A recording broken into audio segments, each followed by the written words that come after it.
All right.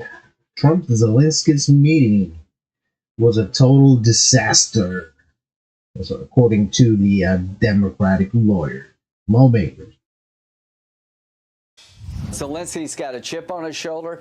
Every Yes, European he does. leader applauds him for standing up to Trump. All I can say is a missed opportunity. He doesn't even begin to explain it.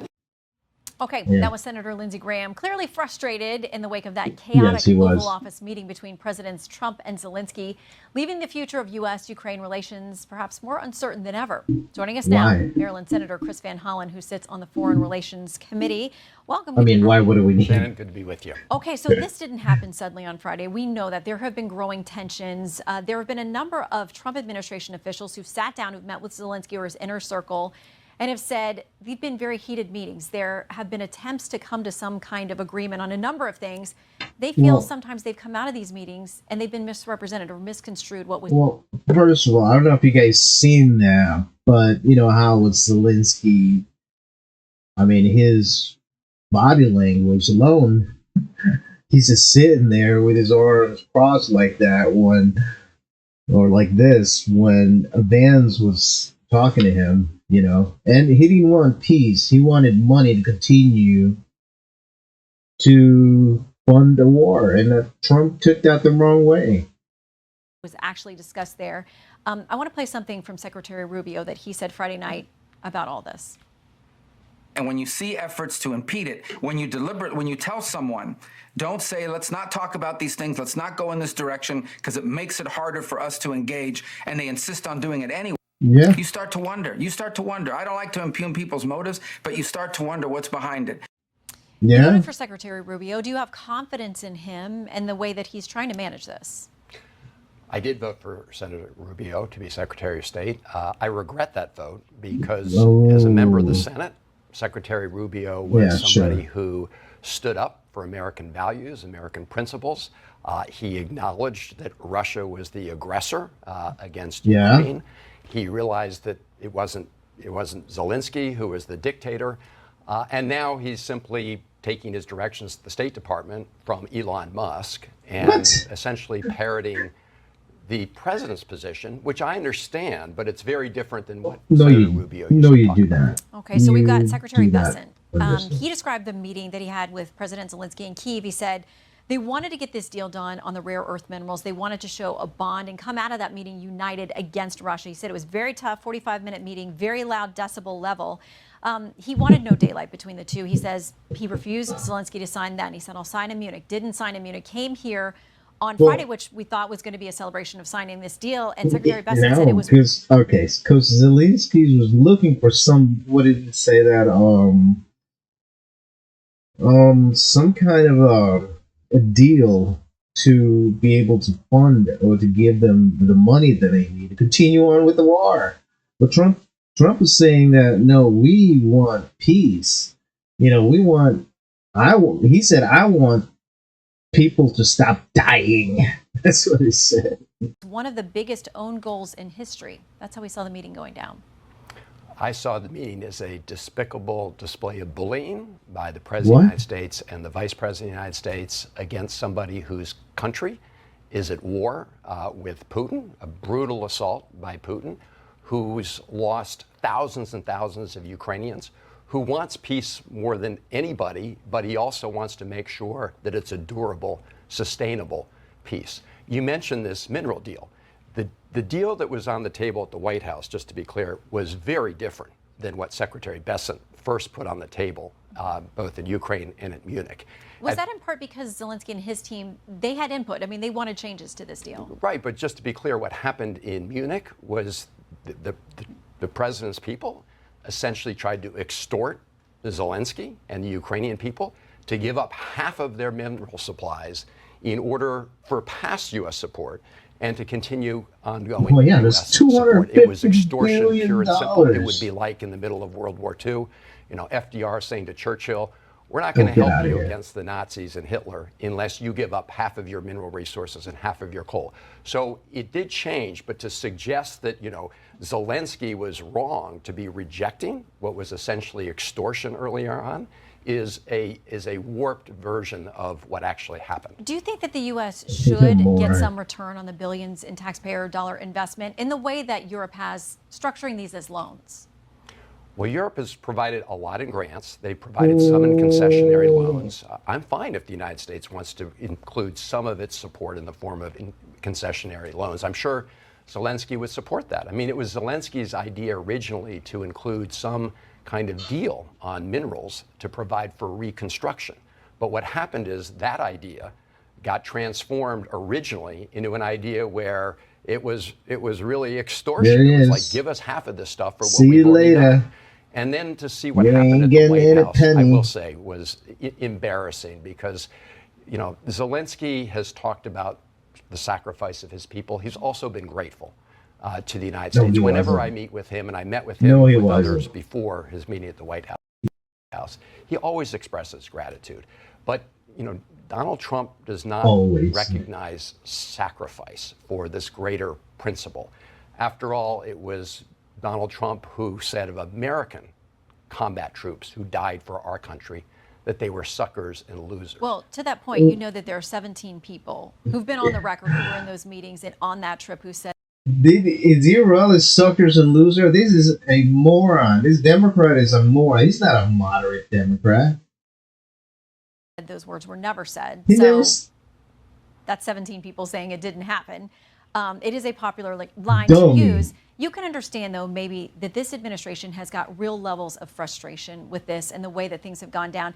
It's not just them. You were part of this meeting. You said bipartisan senators meeting with Mr. Zelenskyy before he went to the White House. Lindsey Graham was also one of them. He seemed super frustrated after this meeting that the way he had talked with Mr. Zelenskyy about how to approach Mr. Trump had not maybe gone in one ear and out the other. Here is a bit of his reaction. All right, so before we go on that, it's because you have nothing to offer to us but to cry victimhood by this Russian war machine. You know what I mean? That's why Trump is like, you know, how about some minerals? Try to help Ukraine to make sure we help them win a war that would try to help Ukraine. Gone in one ear and out the other. Here is a bit of his reaction. I've busted my try to help Ukraine to make sure we help them win a war that would, you know, get this war over in a way that we don't have further aggression, and Donald Trump's the man to do it. I told him this morning, I told him, don't take the bait. Don't let the media or anybody else get you into a argument with President Trump. What he's doing today is resetting the relationship. You should be grateful. You know, a lot of folks here in Washington are thinking, if you've lost Lindsey Graham on this, who's been incredibly supportive of President Zelenskyy and of continuing aid to Ukraine, you may be in trouble. First, Shannon, I would just say it was General Kelly, a Marine Corps general, who made that statement about what Trump had said about U.S. service people. I choose to believe General Kelly. No. Look, Senator Graham has been a big supporter of the Ukrainian people. This was clearly an example where he decided to preserve his relationship with President Trump. Do you think he was not genuinely frustrated? I mean, you were part of that meeting that morning, and it sounded like he was trying to prep him for success. I was part of that meeting. And in that meeting, we saw President Zelenskyy again express gratitude to the American people. And he was sitting through this meeting, President Zelenskyy, for a long time and faced a barrage of misrepresentations, misstatements. I actually thought he handled himself very well under the circumstances. Yes, because I don't think we should Trump. Expect foreign leaders to have to come into the Oval Office. Yeah, anything that would undermine Trump's presidency, you're for it. You moron. And play dear leader, like the president's cabinet officials and others may be doing. I don't think that is what we should expect of them. He had to listen to a litany of lies and misinformation. And I thought he did it with incredible calm. And then, of course, you saw the president, the vice president just turn on him and bully him. And that spectacle, as you played earlier today, is being warmly received and embraced by our adversaries, by Putin and the Russians. And you can be sure President Xi is keeping one eye on what's happening on Ukraine as he keeps another eye on Taiwan. This was a total disaster for those of us who believe in American foreign policy, where we respect our allies and our friends, and we stand up for democracy and freedom around the world. It is definitely a change in tone from the last administration, and we'll see how it plays out as we hope that these conversations come back to the table. Senator, always good to see you. Thank you for coming in. Good to be Appreciate with your you. time. Yeah. Who's that guy? Senator what? Chris Van Hollen of Maryland. Yeah.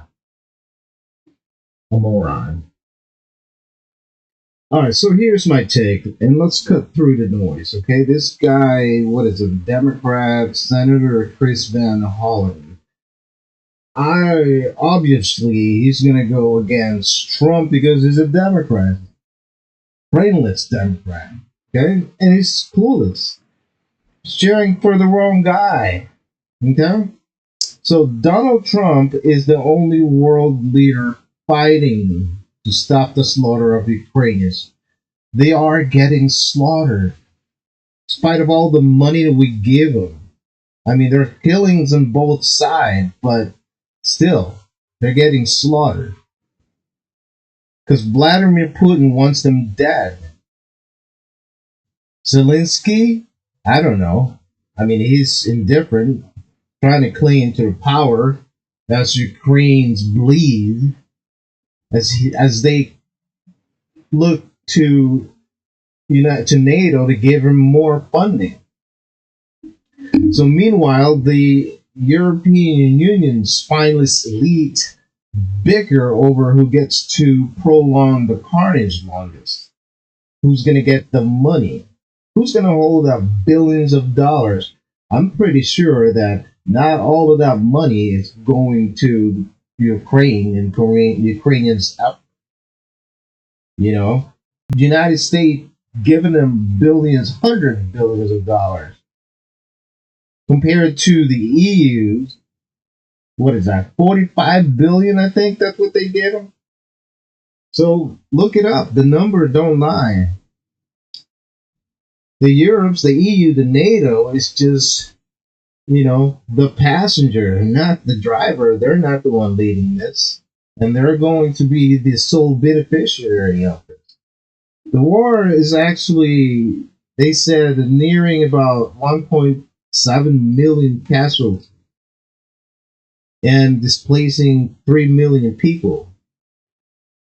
That don't need to happen. Russia's winning because it's a meat grinder with endless bodies to throw. Ukraine's losing for the same reasons. Because they have, the civilians and untrained sons and fathers fed to the machine. Putin doesn't care. Doesn't care about the cause. Neither it seems that Zelenskyy, who's more from a 73% approved every man into a dictator suspending elections. All that aid, about $4 billion globally, has bought a stalemate Donetsk region. So if money could fix this, Zelensky's mismanagement would be a crime.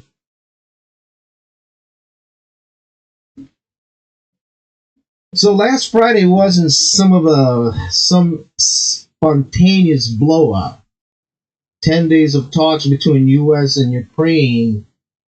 The Ukrainian official had hammered out a deal, security, prosperity, and to rebuild Ukraine.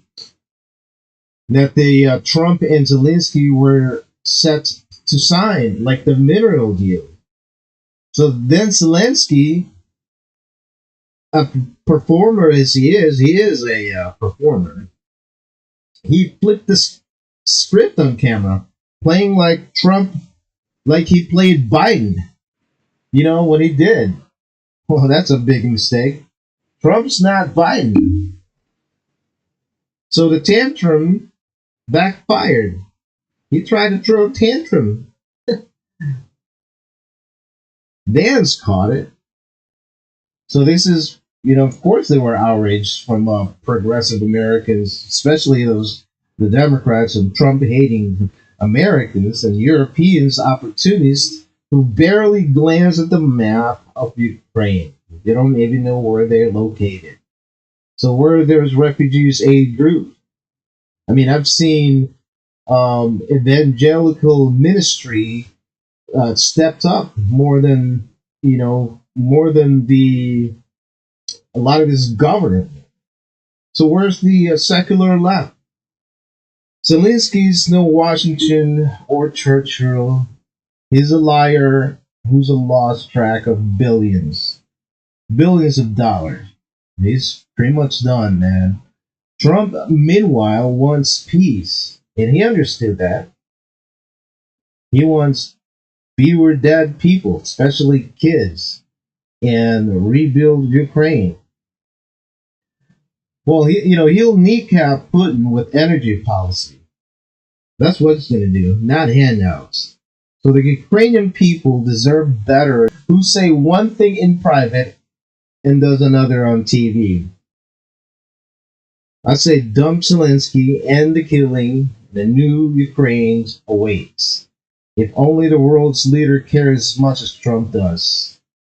That's my thought.